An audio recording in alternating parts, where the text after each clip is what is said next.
broadcast network, AFTERBUZZ TV. Over 20 million weekly downloads in over 150 countries, and your number one source for after-show entertainment.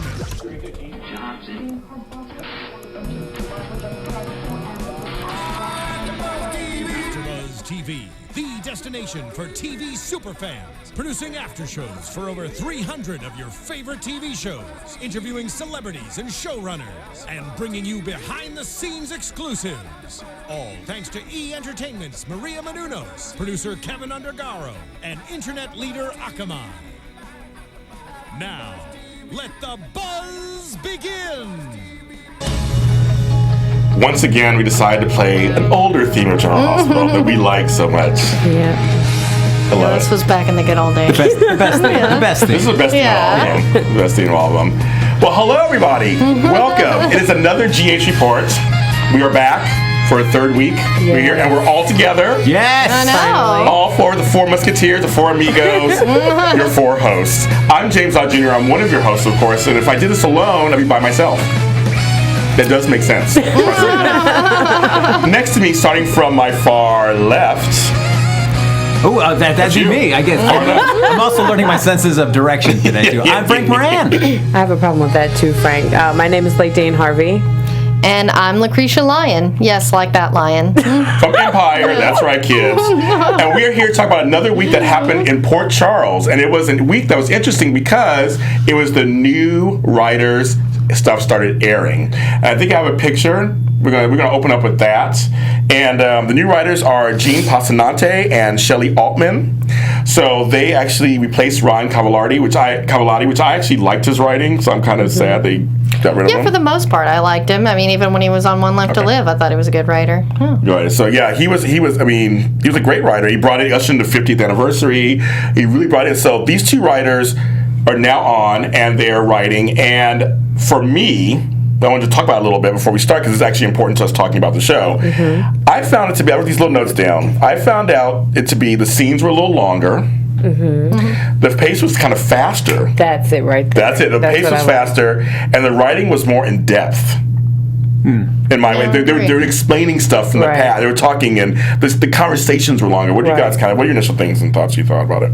Well, I thought immediately you could see that they were really trying to work on some of the things that we've been screaming about, like fixing Franco and Nina, Nathan. So all these characters were immediately more interesting with the new writing. Yes. That's what I liked. It's like, all right, we're getting a direction with them when they'd just been like rolling around in limbo. Yes, I agree with that. Same thing, like she said, the thing that I like the most is that the pace of it is quicker. Mm-hmm. We're not waiting an entire 2 weeks for one situation to happen. It started happening. It started happening. I was like, oh my God. Wow, they're revealing that already. Yeah. That's what I thought too. I like the pace. Well, I think they have it easy because they're coming in after a bunch of complaints from a previous regime. So it's easier to see what the fans are like really frustrated about and then start hitting those triggers immediately. Like, all right, see guys, we've been listening. We got it. So it'll be interesting after we see like a month or two into this how they start handling stuff. Are they going to be able to keep this pace? Are they going to start falling into their own ways of kind of drawing out storylines and stuff? And so even though people have complained about the old regime, and we could fall back into that same pattern. That's very true. Because it's funny because they brought Laura back this week. Which was great. Right, yeah. And the mob war is happening. They're leading to Jason's wedding with Elizabeth on November 6th. I mean, they're kind of like, okay. And they got Paul setting him up. It's really interesting. And we're going to talk more into that now. But we just want to make sure, if you guys didn't know, the new writing started last week. So this week we'll continue it. It'll be really interesting to see how they go forward with that. Awesome. So we're going to start with the storylines. And this one I call Hayden, Nicholas, Laura. I mean, because she did show up. So I'm liking, let me say this again. I'm loving Hayden and Nicholas. Yeah, I think that they're actually starting to become a real couple. I mean, it's kind of hard to start a foundation when she did try to kill her. Yes. But, yeah, I mean, it's still like, yeah, they're kind of hot. Not going to last. What has changed for you since Hayden? I mean, because originally I couldn't really stand her. And she was kind of treated as maybe one note when she's originally written. But what are you enjoying about her now that she's back and she's got amnesia? She can't really quite remember. What is that revealing about her character that you finding more enjoyable this time around? Well, I think, she actually has depth. She's not just trying to get money or scheming all the time. She's actually she listened to Drunk Sloan, Release Him to Care, is really genuine with Laura. She's actually getting a character, not just, I'm a con woman, blah, blah, blah. Right. I used to play Greenlee. The only thing that I think that I really like about it is that they're both conning each other. Mm-hmm. I like that aspect of it, but other than that, I don't think they're gonna. I like it because there's more. It's showing more depth with her, right? And they're showing that since she got the amnesia, she's actually smart. To me, they're showing her kind of smart. Like she's like, I'm trying to figure this out. You guys did something. I did something. You did something. I'm going to figure it out. Right. She's like, you guys are trying to con. She's like, you're trying to con me. A lot of the characters, a lot of the characters this week have been doing that. Oh, yeah. I know something's going on. I'm going to find out. Yeah, just turning the tables. And that's what I liked about the new writer also. I agree. Is that they're not doing the obvious, we overheard, the situation with Jake. He's trying to put his own pieces to the puzzle together, and that's what I like. Yeah, and that's I think she's also being flirty and sexual with him. And I just like Rebecca Budig's just a great actress first, so I love her. I love her. I was so happy when she came onto the show, but I hated the way that they just made Hayden so one note. So it seems like to be another thing that they're correcting is giving her a personality.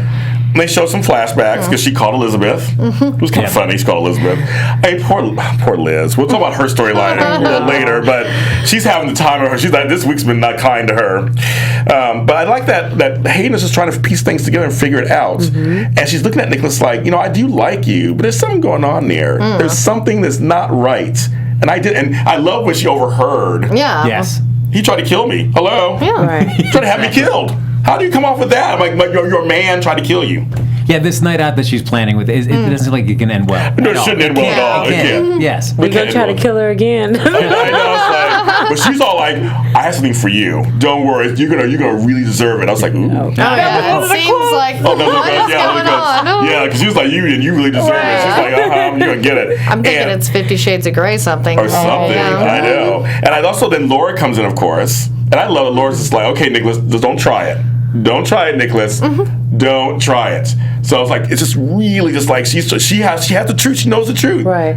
Absolutely. And I just feel like at some point there's got to be just some kind of fracture. They seem to work so hard to keep that Nicholas and Laura relationship really intact. But I mean, how far can Nicholas go before Laura just says, what is going on with you? Right. Yes. It's kind of crazy. Push it forward, a little forward to you. No, push that to you. He said push that a little forward. Oh, all right. To your right.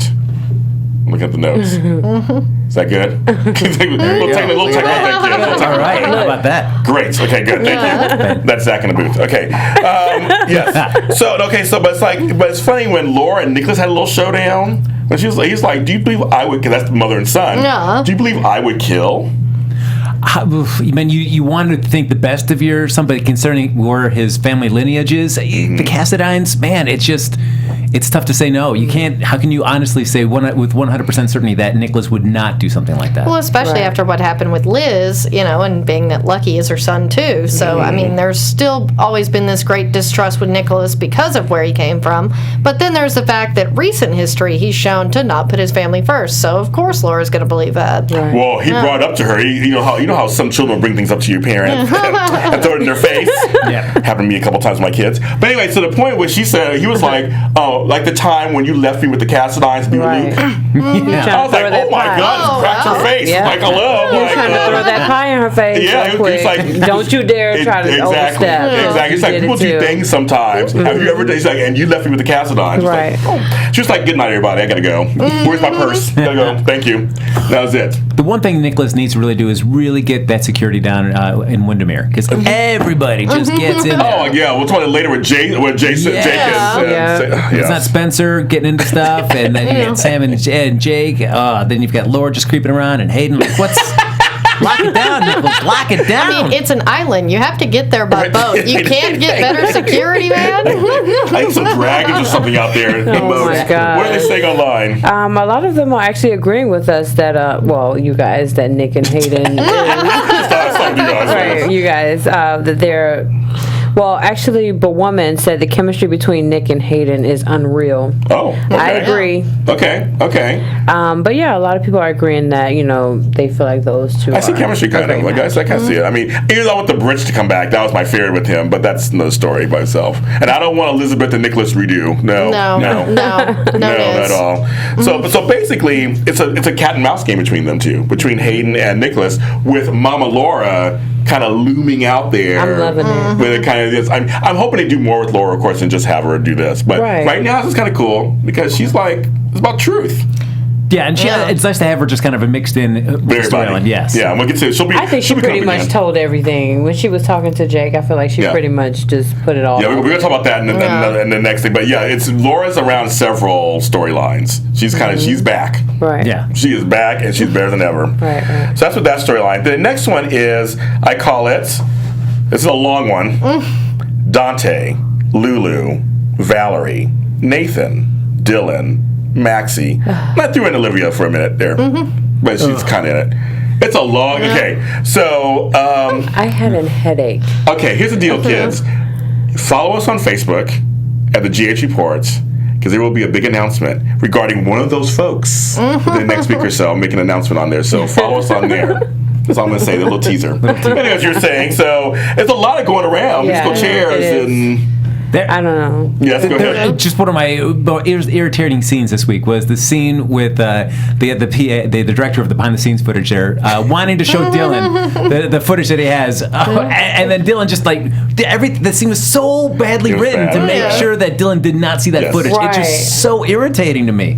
Yes, that drove me crazy. Yes, it was pretty bad. I was like, okay, sure. Yeah, he's really gonna do whatever he wants. You do it. Yeah. He's definitely gonna put it out there. Yeah, of course, it has to come out there. Oh, do whatever you want. Oh, you told me do whatever you want. Exactly. That's gonna happen. And then even when he walked by the laptop and it was open and he's just on the other side of it, and he just closes it down just so because there's not going to be a chance that he might see the footage on the monitor. I'm like, who just walks up to somebody's laptop and just closes it? Come on. Right. Now I have to say. She got some highlights this week. It was really cute. Valerie. She walked in, her hair was all down. I was like, oh, I got some little blonde highlights in there. I noticed everything, guys. I noticed furniture. I noticed organizing. I noticed hair. No, she was really cute this week.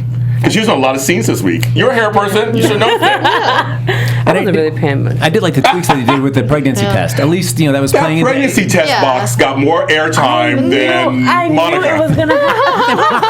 I'm like... That pregnancy text box went everywhere. I knew that was going to happen. Of course. It's always like a mix-up. And then, oh, God, we're going to think that's how it's going to come out. It's always a mix-up of DNA or swapping somebody's box. It was kind of funny. So, yes. But I love the way that Valerie handled that situation. Yes, it's like, you put Dante in his place. Right. Yeah. I like how they did that. She was like, I am not, I don't know where that came from. I am not pregnant. And it's none of your business if I am. That's I love right. that. She's a real Spencer. Maybe Lulu should take a note from Valerie. It's like, that's how you behave. Yes. Well, she told about himself. She was like, don't worry about business. Digging things out of the trash. That picture was in the trash. But then Dante won her over in the end, though. Just when I thought I could hate you, did something so great to make me like, oh boy. That was soap opera. It was so great soap opera. But basically, a lot did happen, though. It was kind of funny. So basically, Dylan and Lulu have talked about, that Dylan's in love with her, and he kissed her at the very end. Yeah, after his diva fit. That was one of my favorite lines of the week. Because when Maxie's like, well, Dylan's diva fit didn't need to happen, but it did. I know. He was so bold to do that. But I was like, he's about to go in for the kill. That's why he did it. He's going to tell her why, obviously. I love when he ran to Daddy. That was so Quartermaine of him. I just thought that was really cute. I was like, look at him. Since you have you have a daddy to run to, you might as well come to me. It was just it was great. Again, the pacing being faster. Maxie telling Lulu the truth right away. I was like, that's new. Yeah. Right. I was like, okay, I don't believe that. Shit out. She does. That's what I was shocked. I was like, she told the truth. I was like, hey, that's good. And then when he came back and they totally just hooked, just right there. Why? Yeah, it was a long time ago. It doesn't matter. I wonder how they felt as the character, oh my God, this is all happening so fast. And they were used to this long, drawn out situation. I wonder, was it hard for them to hold on to that? Well, I thought of you. One of the few times I thought of Lacretia several times this week, and one was when Nathan went off on Dylan. Oh God. I get you. Are your permits up to code? Are you up to? I mean, this all. I mean, you just start going off on why you say, and don't kiss my girlfriend. Or what do you say? He said, don't, keep your hands off my girlfriend or whatever. Yeah. And storms off. I know you don't really care for his ways towards Maxie. Oh, yeah. I mean, honestly, I'm just glad they're finally portraying Nathan as the caveman I've always saw him as. Like, instead of Mr. Perfect, it's like, oh my God, give the guy a flaw. I can see many. But nobody says anything. But finally, and that was why I loved Maxie's line when she's telling Dylan about, Nathan being into wrestling. And Dylan goes, and they let him have a gun? It's like, yes. Yes, thank you, Dylan. You're saying what we've all been thinking. Dylan's good. He's I mean, Robert Patrick Watkins does such a great job. Yeah. He really is Dylan. Yeah, he really just came in and we just immediately accepted him. Yeah, right. Yeah, and he has chemistry with everybody. I mean, they're moving him around. Him and Maxie. I'm still waiting for the him and Maxie thing to happen too, which would put him and Lulu at odds again. Yeah, and for some reason, just because of at least the characters' time period of being stepbrother and stepsister, I just have a harder time buying that relationship. Me too. Than I would if he were to go to get together with Maxie. That's so much easier to see, and the chemistry is there. But it just seems so hard for me to accept him with Lulu. Actually, I was rooting for Maxie, him being with Maxie, but when they wrote it as Lulu, I was it could happen though still. Yeah, I mean, because Lulu sees Tracy as a second mother, so to me, that's kind of weird. Like, I mean, I was okay with it initially because Dante and Valerie, but then when you see him with Maxie, you're like, nah, not give him to Maxie. Right. Yes, I agree. And then also, just briefly, Olivia talks to Dante. So she's there. She's back. Finally. And they address that she's tired of doing this kind of dual life. She's in Brooklyn and Bensonhurst, and coming here, she can't do it anymore. She wants to come back here with baby Leo, who's upstairs with the nanny apparently at the hotel. Just you're trying to hide him from a mobster. Right. We bring him. We're not really thinking about you bring him back anyway. It's like, but she wants to come back for sure. And so we'll talk about that in a later storyline too. Something going on there. So she's back, so I guess Dylan and Lulu kissing. So I guess that's going to be the interesting thing. To see what happens. Hate the fact that when it was over, when they say on the next scene in the General Hospital, they put the same scene that we just saw. They did. I know. It's like I'm like, give me something else, please. Yeah, you got to tune in. So what are you saying online? Anybody saying anything about them? First, Cheryl said. Asked James if his announcement had anything to do with her. Cheryl, it might be Cheryl, but be quiet. We're going to announce it officially. I'm working out some details. So yes, it did, and thank you very much. Actually, I was going to thank you separately, so thank you very much. And Daquan said, I would have congratulated Nathan on his detective skills. I think she said, so funny and true. Yeah, that was a good line. Yeah, good line, yes. Oh, man. And then Eric War said all that poor actress talks about is being pregnant since she started playing Lulu. Okay, let's get to that for a second, because actually I was thinking the same thing, Eric. I was like, they're so baby obsessed. They're so baby obsessed. So that's how you have to get the drama going, especially when it comes to a woman. It's like, what else are you going to use? Yeah, but it's so crazy because they had two embryos. Rocco's one. Now the other one, I think, is with a cast line, isn't it? Half cast line, right. So somewhere. So they're gonna have to do something else to have a baby. I'm like, was that all you're gonna give Dante and Lulu's baby stuff? Didn't they get the extra embryo back from Dr. O? I think I remember. But I thought they did. But I thought that also then Stavros, when he kidnapped Lulu, he said, "I want to make a baby between you and me." Yeah, I think I remember that at the clinic, clinic or whatever. So it's still out. I think it's out. I don't know where it is or what it's dropped on. And maybe these new writers know where babies actually come from, so we might actually have a better storyline. Because this whole embryo and stealing nonsense is like, oh my God, let's just, if Lulu and Dante are gonna have another kid, let's make it realistic this time. Yes, I think so too. I agree with Eric. I'm tired of this baby obsession. You have Rocco. Be thankful. Go on with your life. Yeah, I mean that's like they said. Ever since Emmy came into the role, it's like all she says is baby, baby, baby, and I'm sure she's driving crazy too. And I'm so glad they didn't make Valerie pregnant. I'm so glad they didn't. Yes. Right.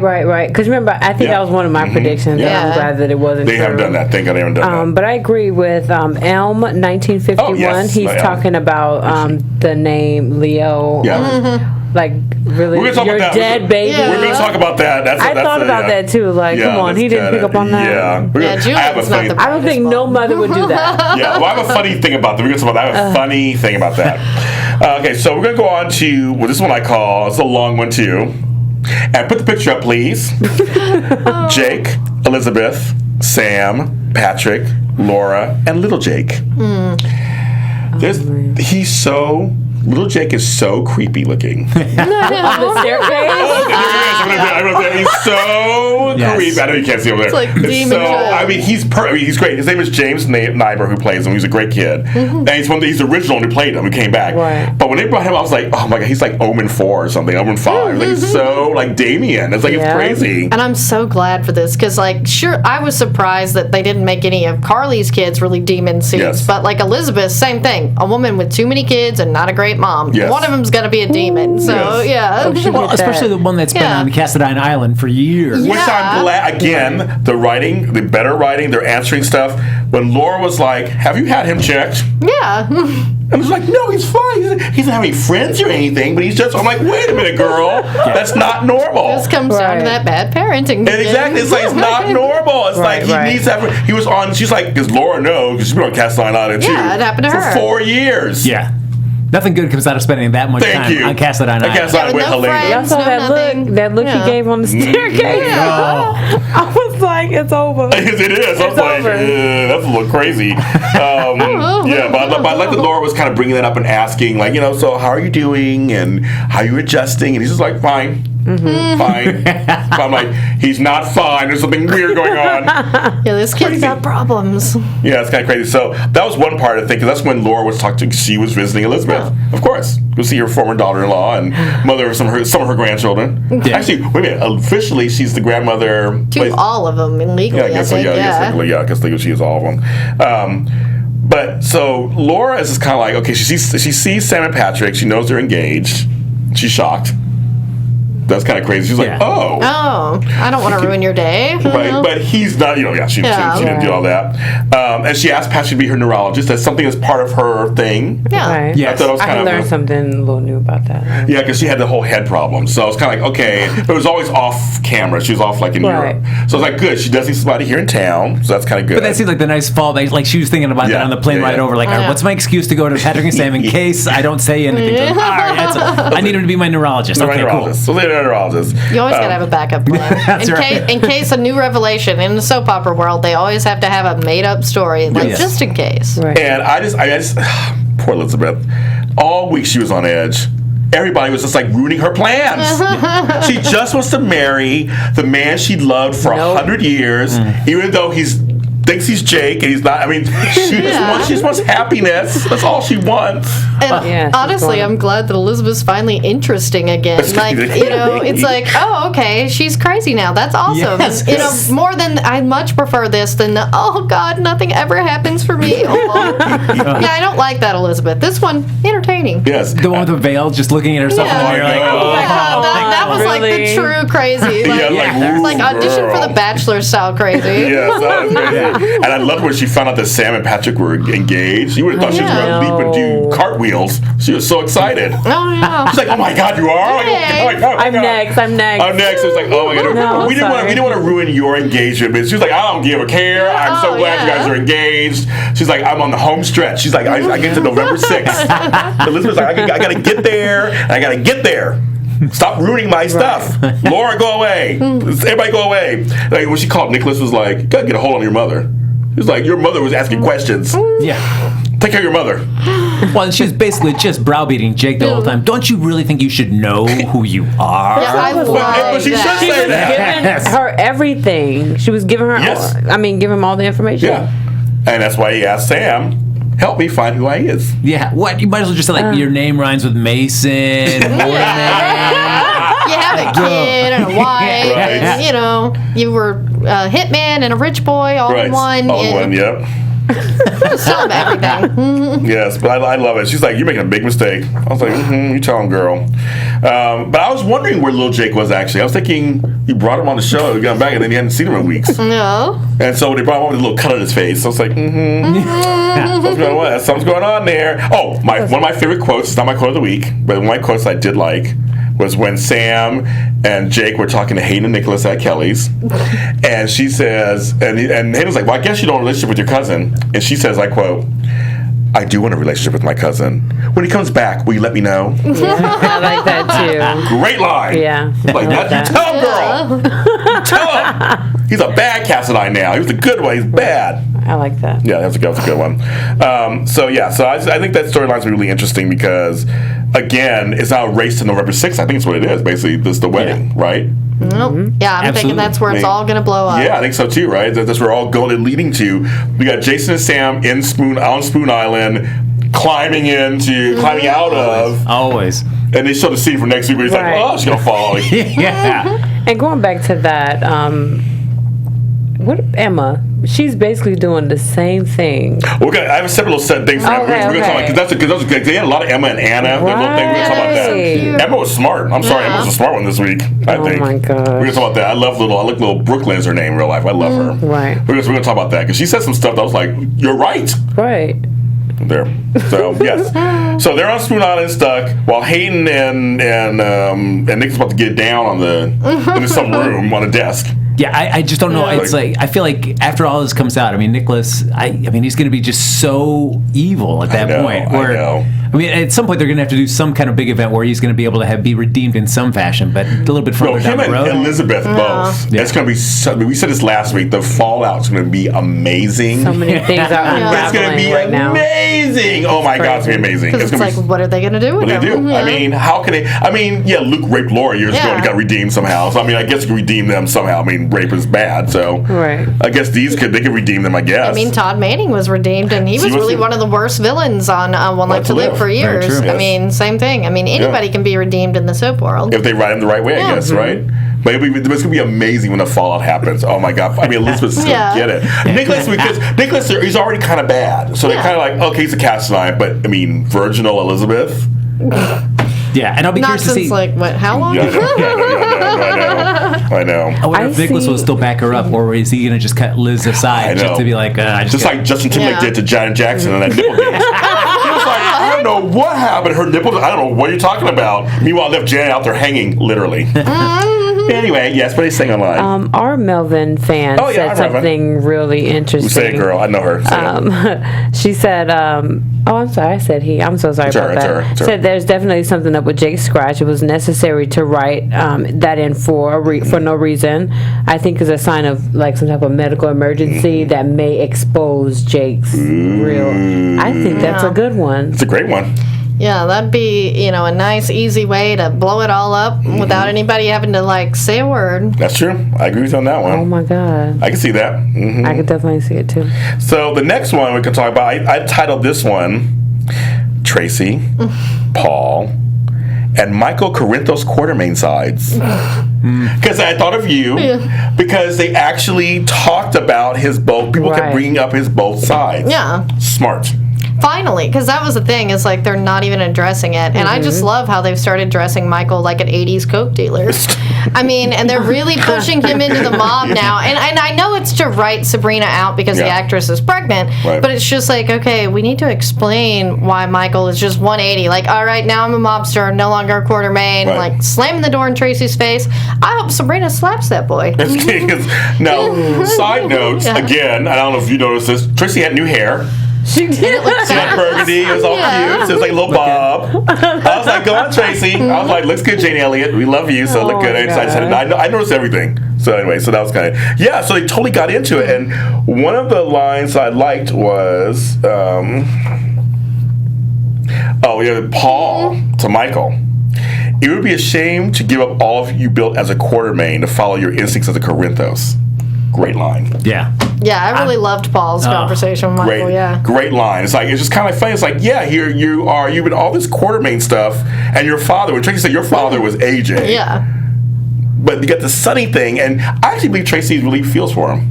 Yeah, because, they tried to make it seem in some ways that she was really just protecting the company, but you could tell in the beginning of the week she really was concerned for Michael. I think so, yeah. Yeah, she just, goes into Tracy mode, protecting herself. Right.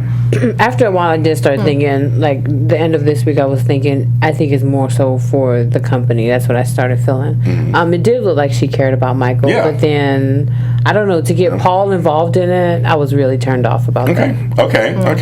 And what do you think about it? Well, I'm loving Paul, the way that he's coming back. Paul's he's good. been so entertaining. Yes. But with the Michael stuff, I mean, with Sabrina and Michael, I don't see that chemistry at all. And the one thing that disappointed me most about that is just the scene between Sabrina and Tracy, which I was like, I just want to see Lulu and Tracy talk. I don't want to see Sabrina and Tracy talk. I guys don't like. I like them together. I think you guys don't, but I will be the one that says I actually like Tracy and Sabrina. It's an unlikely friendship. I like it. I liked the scene this week, I will say. Like, to be honest, the scene with the red vines was actually really cute. But yeah, usually I think it just seems forced. Unlike Maxie and Tracy or Lulu and Tracy, that makes sense. Yeah. Especially like with Maxie, just because, I mean, they're both into fashion, have similar traits. And Lulu is like her daughter. So the Sabrina stuff is just like, you're needed elsewhere with these women. Yeah, but although when Sabrina had the chance to kind of say what the deal was, then she was just kind of hemming and hawing. Which I'm like, oh, come on, don't backpedal on this relationship. If you're supposed to be like besties, then open up to your bestie and tell her. Yeah, that's true. Like I said, I agree with you on that part. That is true. But I think it's just, Teresa Castillo's a great actress. I actually like her. She's beautiful. They just haven't really written her well. They just really lost momentum with her. So I hope they do something with her because, I know she's pregnant with a little baby in real life, so I can't help that. So would anybody say anything about this storyline? That's all I got to say about that storyline. I'm just like, okay.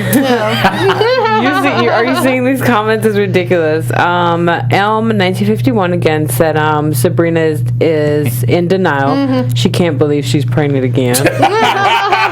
Well, you know where babies come from. You're a nurse. Yes. Oh my God. Yes, I love it. Because there was that one scene with just the string of pregnancy tests just there. Yes. Come on. I know. Yeah. It's like that was a little harsh. Yes. Cheryl said she's a nurse. Why buy so many? Right. All those that was in that box, I was like, girl, did you really? You take 10 of them, 10 of them. One, maybe two is at the most. And you got the idea. I think I'm pregnant. Right. They're both pluses. They're kind of funny. So the little tidbits that weren't really main storylines, but they're storylines that deserve mention, of course. One I titled Julian, Alexis, Olivia, and Baby Leo. This whole sequence of scenes made me laugh so hard. Let me do an impression for you. So yes, and she's trying to cover the baby up, the face all the time, going to the side. So yes, this is not your baby. This is a baby that I got from a friend from somebody, and like she was like trying to cover that baby up.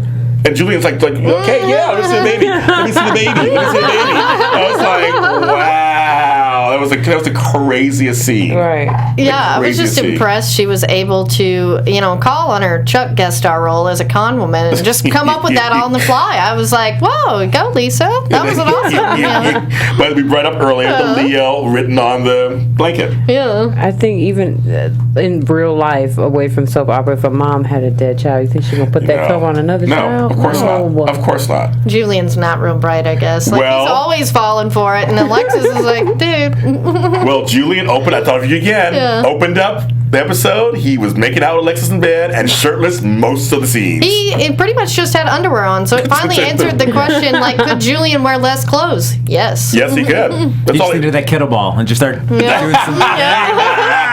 Oh, we could turn Danny's old room into a workout room. Right. It's like, Jesus, Alexis, you're encouraging this? Right. Mind you, I'm a little jealous. I wish I had that body, but I don't feel like doing anything. But it was just like he, again, was shirtless most of the time. Like, it's crazy. He put the thing on so you can see the baby, but I'm like, so we know they're going to basically probably find out it's his baby, obviously. I feel like it's a situation where they really love the character and they love the actress, but they gave her this stupid bit of a storyline, and they're like, well, how can we salvage this in the best way possible? And we'll do this really weird thing where she pretends it's somebody else's baby. But it's a fast-paced thing when they ran into each other already. I thought it'd go on for a while, but no, they ran into each other right away. So it's kind of faster, I guess. The story was stupid, of course, but I think only hamstrung because Wally Kurth's not on the show anymore. I think if Ned was still in the picture, then that storyline would have some more meat to it. Yeah, he's busy on some other show days right now as Justin. But also Paul called Alexis and the charges are dropped. Yeah, just like Something is fishy, obviously. Or the new writers are saying this is crowded because to get all that done. Yeah, it's like either Julian's in the mob or not for now. I mean, it's kind of like just been drug out, and then once it was revealed to be Paul and not him, we believe Julian. You're not in the mob. We got it. So I think that was him finally just saying, "Yep." But I'm loving the stuff with Paul and Anna. When that's going to get that trigger's going to get pulled, so to speak. Okay. Excuse me. This isn't GH After Dark. when the trigger gets pulled. Oh, yeah. I'm like, yes, no, that'd be good. I mean, we're going right into it now. Anna and Emma. That's the next storyline. Aw. You know, Viola Hughes is just, to me, I will praise her 1,000 times. She's so good at everything she does. I could watch her for 5 or 6 hours. She's so good at all her scenes. She has chemistry with everybody. Yeah, did you watch that X-Men movie I told you about? Yeah, right. I feel like Emma is like a mini Laura. Well, Emma was she was telling some stuff, so that's how we know Robin's coming back. Well, she said, when she said, well, what if it happens again to this time and Danny's father comes back? Or remember when Sabrina and Daddy got married? What happens if Mommy comes back? She brought all this stuff. It's like, you're speaking what we're thinking, I think. Yeah. Right? I love it when you write a character to the top of their intelligence or even the audience's intelligence. That's great. And then just to see, how would you honestly answer that question? We know it's out there. Well, it's realistic. Yeah. Yeah, and to me, like, the kids usually are the smartest, and with Emma, and they've done this with Spencer as well, they're saying what the audience is saying, and that's really, a really good way to tell stories when you've got great kid actors that can pull it off. Yes. They want their innocence, so they want people to buy into the child. Well, remember Emma's like, when she was writing the report on her grandma, that was really cool. That was so cute. And that was a great scene with Finola. He was just getting all teared up right outside of Kelly's. And she's like, oh, you're my hero, you're all this, and just seeing her just wrestle with that, knowing that what she's done with Carlos. Yes, definitely. Like, you don't want to write about me, what's your daddy? Or somebody else, and like, she's like, no, you. No, you were a spy. You were a spy. This, How many people can say that my grandmother was a spy and a police commissioner? It's like, that's kind of weird. We think about it that way, too. Like, that's kind of weird. But, yeah, I mean, they sold it. And I think, and she just, her talking to Sam, Emma talking to Sam, Anna talking to Sam. I mean, they're always coming together as a family. Like, they're really coming together. Mm-hmm.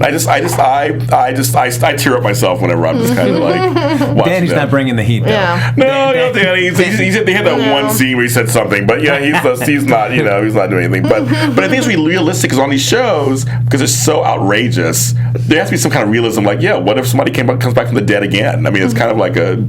Why not? Right. No. But I feel like Avery's a better child actor than Danny. Avery's the bomb. And she's like, hi. I was like, I love you. This baby's amazing. And Danny just sits on the couch like, yeah, I was like, that's it. His time will come when Jason comes back. Oh, yeah. Sure. I guess. Something like that, I guess.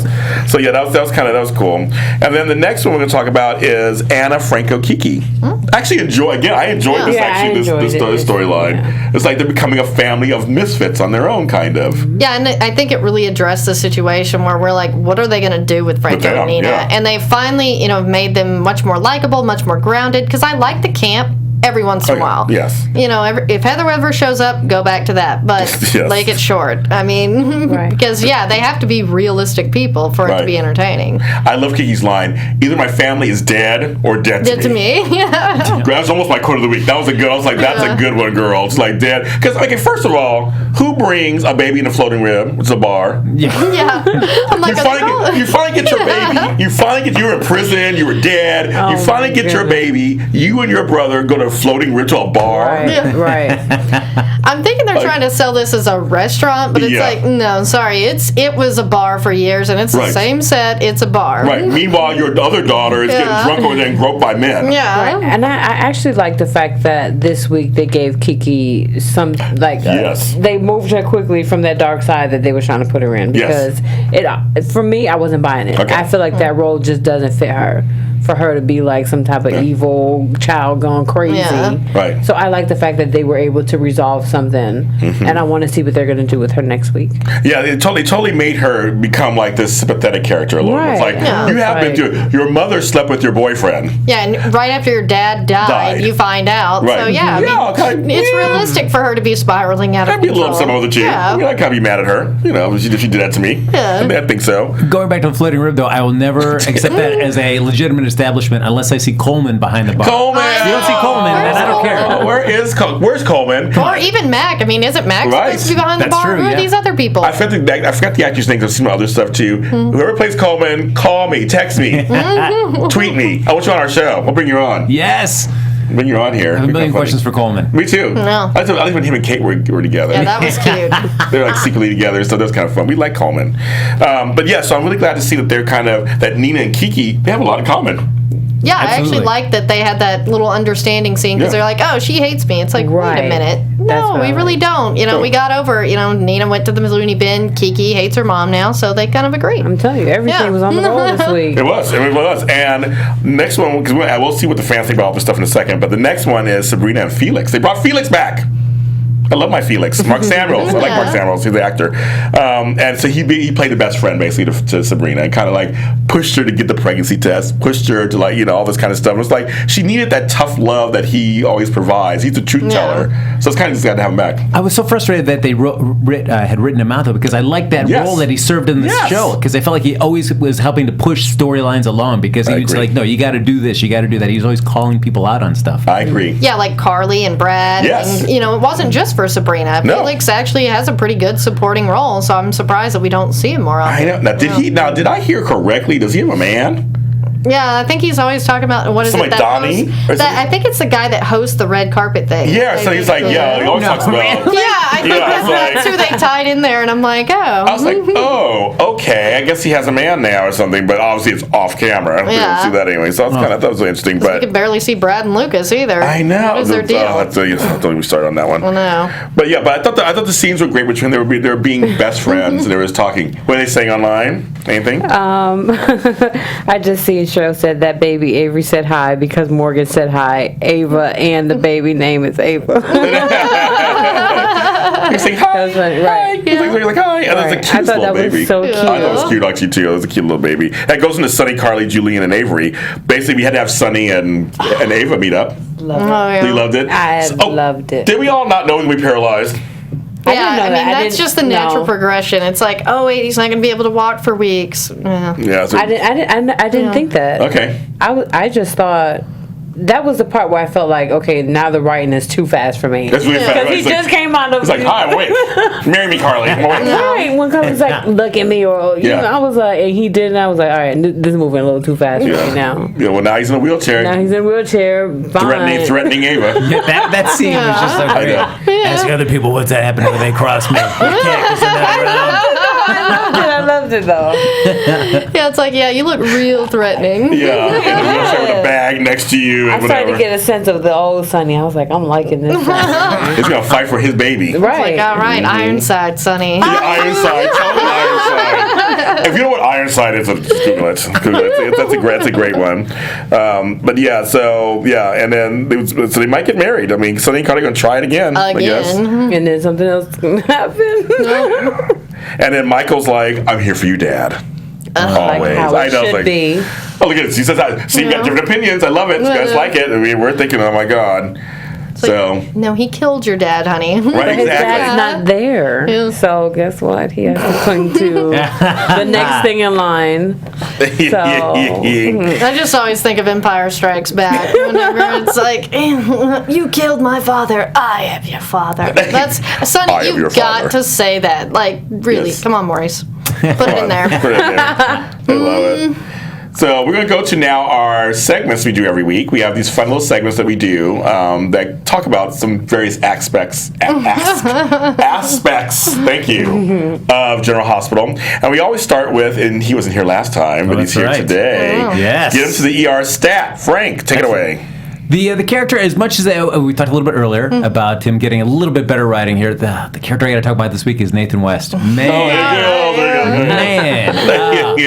Originally when he was brought on, I did not enjoy the character at all. Okay. And he was trying to solve the mystery of what happened to Nina, get Silas Clay. Yeah. Trying to figure that out. So they were kind of being really mysterious about what his true motivations were, and then they finally revealed what he was there for, and trying to pin Silas Clay as guilty for all this. And then all of a sudden, then Maxie came back from maternity leave there, and she had his Australian boy toy right there. So I enjoyed that. It felt like you see a little better side of Nathan. He realized that guy was sketchy. So I was like, all right, kind of like that. But then now he's just referred to as such a dud. I mean, I feel like they had the great stuff with Obrecht and the true father, which that storyline has just disappeared. Victor Cassadine, I know. Yeah, it's like, who is Nathan's father? Yeah, and first, if it would have been a Cassadine, that would have been great. Yes, and then all of a sudden, I don't know why they felt necessary to pull that. Say no, it's not really. He wasn't really a Cassadine, so we were not going to tell you who the real father is. Although he's really dangerous. Right. And that's been over a year since we've heard anything about that storyline. And since then, now he's just basically just a jealous boyfriend, and just a meathead. Which I know. Yeah, how you Christian feel about enjoys it? that meathead aspect. Yeah, because that's who he is. I mean, and that's who he's always been portrayed. I mean, but then they were trying to give him more depth, but you just weren't seeing it. And to me, yeah, I agree. I mean, either, he could be a lunkhead, but nobody's going to like him. I mean, like, it's more true to character, but explain who his dad is, maybe give him a personality. Yeah, because right now, basically, he's just somebody to talk to. He's either for Valerie to talk to about her problems or for Dante to talk about his problems, but he really doesn't have anything going on his own except for just complaining about, like, oh, Maxie's in this movie with Dylan, and they might have a sex scene. I don't know. Yeah, I'm hoping, actually, I'm hoping that Nathan and Valerie get together. Yeah, because I think they have good chemistry, and I prefer the way that he talks to her. Like, the way that they were talking is more equal, and it's like, okay, I could see them going there, and maybe get, exploring where Nathan's dad is, and same thing with Valerie, because we don't know who her dad is either. That's true, too. We don't know who her dad is. So that could be a good way to tie that in. And I just feel like, in general, the police force of Port Charles has just been really terrible. PCPD. They're just the worst. I feel like the mobsters get all the action, they get all the glory, they get all the fun, cool stuff to do, and yet the cops are always more often than not portrayed as just ineffectual. Except for John McBain. McBain was the best. He was the best. Yeah. There are rumors that Michael Easton might be coming back to the show, and I was hoping that was true and he'd be coming back as John McBain. Yeah. It's not true, but man. The thing is, the Prospect Park thing that went down, a certain character we can't bring him back. Take like that. He could be another. The Clays had a triplet, and he's a cop, and they just call him Sean McRain. That's so funny. Make it close enough. Yeah, so funny. So that's your give. Yeah, so we gotta give him to yard stay. He needs some help. Please, Nathan. Please help Nathan West. Give him something. Because Ryan Pivey is good looking to look at. And his acting has really, come along, I have to say. He's good looking to look at. Yeah. He's good looking to look at. Okay. So he needs more airtime. Okay, and then now we go to what I like to call kind of the mainstay of daytime TV, Love in the Afternoon. That Love in the Afternoon. Ladine. Shame on me. I didn't find out that the new writer kicked in until right before I came here. Oh, okay. Because I was saying that it was different for me watching the episodes, and I was like, why is everything so? It's kind of cool. It's kind of cool. It's kind of cool. Okay, right. That was my Love in the Afternoon this week. Is the pace of everything, specifically focusing on Billy Miller. Yeah.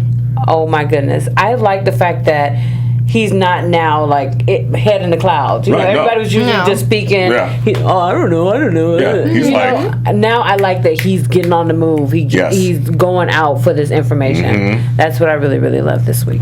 I'm going to be really curious though when the revelation happens November 6th, everybody. Mark your calendars. Is it just going to be the fact that he's going to find out that he is really Jason Morgan / Quartermaine, or are the memories going to come back at the same time as well? Or is it going to be one of the two, both, combination? I don't know. I don't know. Because you've seen on the Next General Hospital when she was like, oh, I think I remember something. Yeah. I was like, that is so interesting that they're doing that. They're going fast. They're good at doing it. Because even if he finds out that he is Jason Morgan or / Quartermaine, but he doesn't have any of the memories to back it up. I mean, that's certainly a way they can keep this kind of like the way they should start giving him. You remember when he was laying with Elizabeth and he had a dream about a marriage or something like that? I think they've already started opening a door for that, where he could possibly have these dreams and start remembering. Yeah, because for a while, he dreamed about Sam, and Elizabeth kept explaining everything. Right, but now it's like, what else is he going to remember to start putting the pieces together himself? Yeah. Right. These phone calls. I know, the phone calls. Okay, now we move on to our winner and loser of the week. Lucretia? Well, I always love to start out with the loser. And this week, it was a three-way tie. Ooh. I mean, and this is a three-way we'd all probably like, but it is the Corinthos boys. All three of them, are losers to me this week. Even Dante. Aww. I mean, because Morgan wasn't on, but, just the way he talks to Ava and Avery, it's like, you were in love with this woman, dude. It's like, you just seem like a little punk. He's also a little kooky. Yes, he's a little kooky right now. It's like, he needs to go to Miscavige or Shady Brook. They got two now. But, yeah, I mean, so Morgan, he was on a little bit, but he still managed to be a lunkhead. And then you had Michael in his now 80s Coke dealer look but going on Corinthos, and Dante, whenever he's talking to Valerie all up in her business, and it's just like, oh no, thankfully she put him in his place and he apologized, but it's like, Dante, you're acting like your father, and I know you hate that. And to me, the winner has got to be Valerie. She showed her true Spencer this week by putting Dante in his place and is now my new favorite character. Okay. I mean, I love Valerie. Favorite? I'm like, yeah. I don't like Valerie. Favorite though? Favorite? New favorite? I was loving Ava, so I guess you probably think it's better. Yeah. No, I love the shamelessness. Yeah. No, I like Valerie too now. I like her now. I was like, yeah. Actually, I want to see more scenes with her and Jordan because I love me some Jordan. Vanessa, who's in real life, Antone, I want you on the show, of course. I've said that many times. I want her on the show. She's good. I love We Jordan. need to get her a romance, and it better not be Sunny, because I was worried that was where Ron was going. I was like, no other woman on the show needs to be ruined by going that route again. Yes, keep Carly there. You know, she's the commissioner of police. Yes. Please don't make her sleep with Sunny. Yes, please. It's going to be Laura, guys. Yeah. It's going to be Laura. Oh, that would be hilarious. That would be hilarious. It's about worlds colliding. So that's good. So then, of course, it's time for my quote of the week. And so, like I said, there were a lot of quotes that Maxie had. I just couldn't. I was like, there's so many that were good. But I decided to go the other direction. And this, to me, kind of symbolizes what the new writing seems to be going and could be. And it's from Tracy to Michael. And it says, she says, "My father believed you were the best hope of the future of the Quartermaines. You are the guardian of my father's legacy." That's a very strong statement. Yeah. It's like reminding us that because Edward loved him some Michael. He loved Jason and Michael. Those are two. They were the hope of the family. And Michael became part of the family. He came in. And it's like, don't mess that up. She's like, don't mess that up. Right. And I'm kind of hoping that that's where the Jake reveal to be Jason, where he might have some of the Quartermaine memories to bring Michael back in. Because, don't start that up and then have him go right back to the mob. Yeah, I know. I hope not either. I hope not. Yeah. So that was my quote of the week for that one. I think it was just kind of like, I hope they really do continue to explore his Quartermaine and Corinthos sides. That'd be great. That'd be great for us. So now we have some news and gossip. I just have a couple of things. And do we get any sound effects? I guess maybe not. News and gossip. There we go. TV news. Thank you. I feel like I'm in a newsroom. I love it. You brought up Michael Easton. That's part of my news and gossip. Is that he was on Twitter and actually addressed the rumors that he is not coming back. So far, he goes, "I have not been." This is what he wrote. He wrote, let's see. He said, "I have not been within 10 miles of GH studio since I left in July. There are many questions about a recast or the use of a double, but I have no information of any of that and would have to ask the production. Thank you again for your kind words and keeping me in your thoughts. Love, Michael." So far he's claiming there's nothing going on. He is not coming back. He's not been talked to. Do you believe this? I sure hope not, because I love Michael Easton. I think he's needed on the show. I mean, in that police department. He could be a doctor or a cop. He was good at either one. If it's on social media, it's verified. It's verified. There you go. It's verified. Where there's smoke, there's fire. Something's going on. For me, it's Michael Easton's always going to be John McBain for me. And any other role, I just did not buy him as Silas Clay. I was like, he was such a watered down version. I want my Michael Easton to be just aggressive, tough, and action hero. Yes, that's true. So he's not. So far, he's not coming back. The next piece of news is regarding a major character. Who is Paul talking to? And I think I made a little graphic of that too. It's just kind of who's he talking to? So far, there are some rumors of who it might be, and the main rumor is that it's a new character named Valentine Cassadine, which they totally talked about a year or so ago. They were going to bring on a character named Valentine Cassadine, be the worst of all the Cassadines, another son of Mikos and some unnamed woman, and he was going to be really bad. And they originally were going to bring him on, I think, 2 head writers ago, and they just didn't do it. They brought back Stavros, and that was that whole little storyline there. But they're saying that he might be the person who's really in charge. A lot of people are talking about, of course, are Helena Cassadine, saying that she got out of underneath, Nicholas's thumb on the island, and she's doing it, or that it's Nicholas. There's many thoughts that it's Nicholas, but I thought it was really funny that they really bring up this Valentine Cassadine. It's a name that I've heard before that just hasn't materialized. I've seen it swirling around, and to me, that could easily write in Nathan is a Cassadine, and this would explain why he was so bad, and that even Victor was a better choice to pick. Yes. Well, and certainly if we want to get a Nicholas' redemption story, Yes. I mean, certainly you could bring this guy in and then have Nicholas try to help stop him, and that certainly brings his character back from everything he's been doing now. I agree. Yeah. So that's our news and gossip for this week so far. That's the two things I found really interesting, and both those things were like listed as of like yesterday. Like they're like really recent things that have gone on. And there's still the question about Patrick, whether he might be possibly leaving the show. Yeah, I've been seeing things, but I haven't heard if he is or not. No. It's been kind of just like up in the air. Anybody say anything in there? Well, M1951 said that there were rumors saying that Michael Easton was seen at the GU studio. There you go. I'm just reading what he wrote on Twitter not too long ago. So like I'm just saying it's what he wrote. Wow. So maybe it's a lie. Maybe he has a twin too. In real life, it's like Steve Easton or something like that. Somebody else came in and saw him right before he died. Right. Yeah. That always happens. Yeah. So I guess we'll see. Just keep watching General Hospital and watching us, and we'll figure it out. And as always, just remind you that this is our Sunday soap block, and we have Edition Days first at 4, and then us at 5:30 every single Sunday, plus a little extras. We had like say we had a spotlight on with Freddie Smith.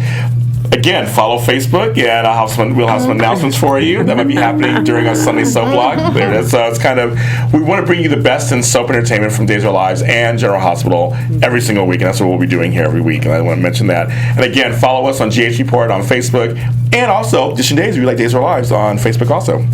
Just kind of want to mention that. So now it's time for one of our favorite parts of the show we get to do, and that is the predictions. There we go. And now, your AfterBuzz TV predictions. I love that part. The sounds is crazy. I know. And the lights, Predictions. like, doesn't have a seizure. And it sounds like, don't have epilepsy, don't do anything. And also nurse and all, I'm like, where's the spoon? Give me a spoon. Put it in your mouth. But also, like, it's kind of Halloween-esque, and it's October. It's fun, yeah. It's kind of fun. So who wants to start with the prediction? Start. I'm going to predict that they're going to open little Jake's bedroom and they're going to find some dead animals inside there. That would be awesome. Gerbils, hamsters, guinea pigs. Sure, I don't even know. Things are moving so fast this week that I'm like, your prediction could happen on Monday. I know. No, seriously, that's actually kind of a great thing in a weird way. Kind of a great thing, isn't it? Finally, they're not dragging stuff out forever. No. Does anybody got anything? Or are we just like, we're going to wait and see what happens? Well, yeah, if that Valentine Cassadine does come to fruition, I'm guessing that's where they're going to go with Nathan's dad, if they still care about that. Yeah. So I know I said it earlier, but I guess that's a real prediction. It's in the prediction section now. Yeah, that's a good one, actually. Yeah. Well, they showed it kind of, I'm going to predict this, but it's kind of funny. They kind of showed a little bit of it. Kiki's going to go off on her mother. Because she didn't really go off on her this last time. But I think next week's going to really go off on her. This week's going to really go off on her. It's going to be nasty. And she's going to hate, and Ava's going to hate that Franco and Nina are taking care of her. Yeah. Oh, yeah. She's going to hate it. Yeah. That's my prediction. I mean, you're right. It's going to be so fast. I don't know either. It's going to be so fast. Well, I feel like it's going to be, I predict some sort of nasty custody case between Ava and Sunny. Because I'm sure Sunny and Carly are going to get married. So it's going to be Carly up against Ava. So do you think they're going to get married? Do you think they're going to make it to the altar? I don't even think the custody battle is going to be messy. I think it's just going to be, here's what it is. Oh, interesting. I think Sunny's going to come back. But He's going to come back hard. I don't think it's going to get messy. Okay. I don't think so. I was supposed to see if they get married. I was supposed to see if they do get married. I'm just curious. Yeah. I figured they're going to get married, and then Carly needs something to do. She has, other than just like hanging out with Sunny, just watching him recover. Giving her a chance to take over the custody hearing would give her something to do. Now, in real life, the actress playing Jocelyn is actually filming a movie. I know. I read that. That's where she is. That's where she is. So she'll be back at some point. But yeah, because I'm like, Carly, she just seems to be Sunny's cheerleader. Like the last few months, like ever since the whole Franco and AJ thing like blew up. It's like, what do we do with Carly? So yeah, hopefully the custody or something will give her something to do, or they'll bring a new man. I don't know. Yeah. My prediction is going to be that the Alexis, almost said Justin, Alexis, Julian, and Olivia story is going to heat up in a way where he's going to find out about the baby, of course. But remember, they had chemistry. They were totally they had chemistry. It's going to affect her and him and Alexis. It's really going to happen. Yeah, because they're just getting kind of boring and stale. Yeah. Like, all it is them having sex all the time, no real conflict. Because, he's like, what do you think Molly's going to think about this? Oh, don't worry about it. It's like, really? That would give you something to do other than... I agree. I think the only thing that I'm concerned about this week is whether Sam and Jake is going to get caught or not. I know. That's the only thing that I'm just on edge about. But I don't know how Alexis could be mad at Julian, considering that she's got 3 different kids from 3 different dudes. Like, chill out there, Alexis. You couldn't be judging Julian. And actually, no, you get points to Alexis. She usually does call herself out on stuff. About the past. She's like my man tasting man. I mean, she kind of does. She will point out that she will kind of point out she's Cassadine and all that because she kind of points it out a little bit. So hopefully she can't get an attitude.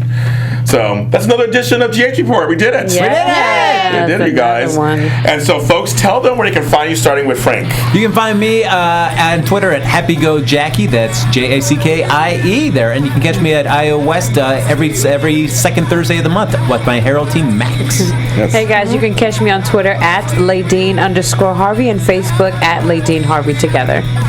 And I'm Lacretia Lyon, and that is LACRETIALYON, and you can find that on any social media site because there's only one.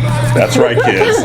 Don't forget the underscore, don't forget the IE, and don't forget she's the only Lacretia Lyon. I am James Lott Jr., of course. I'm on 8,000 AfterBuzz shows here, of course. And then also you can find me on Twitter at BlackHopeLA. That's BLAKHOPLA. James Lott Jr. on Facebook, my blog, thesuperorganizeruniverse.com, and my radio show every Friday morning on adrenalineradio.com. Thank you for watching us, and we'll see you guys next week.